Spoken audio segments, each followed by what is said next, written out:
Барлығына сәлем, менің каналыма қош келдіңіздер. Бүгін осындай үлпілдеп тұратын, өте әдемі бауырсақ жасайтын боламыз.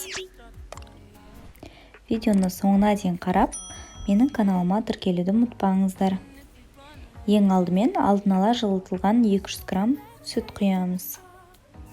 200 грамм жылы су, 80 грамм сұйық май,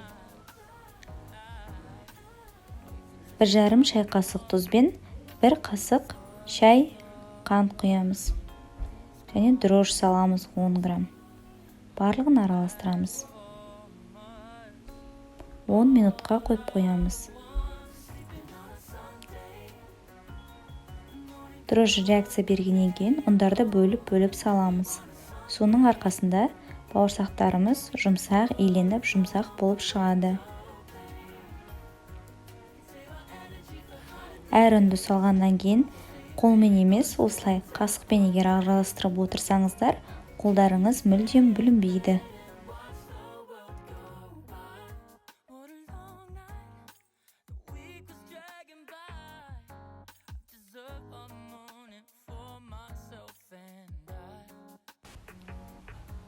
Қолға жабысуды қойғаннан кейін қамырдың бетін 15-20 минутқа осылай жауып қойып қоямыз.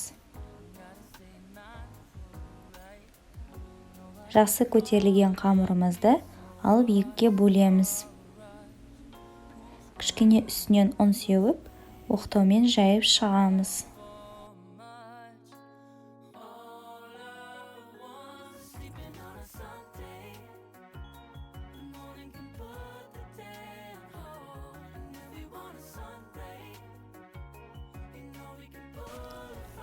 Газымызды жағып, майымызды қыздырғанша бауырсақтарымыз, яғни шикі қамыр ретінде жақсы көтеріліп тұрады. Жақсы қызған майға бауырсақтарымызды 4-5-6 штуктан сала береміз. Енді көтерілейін деп жатқан кезде бірден ауыстырамыз. Сол кезде бауырсақтың бір шеті қызарып, бір шеті қызармай қалмайды.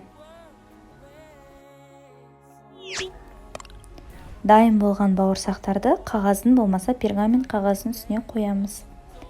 Осы рецептпен жасап көріңіз. Видеоны соңына дейін қарағандарыңызға рахмет.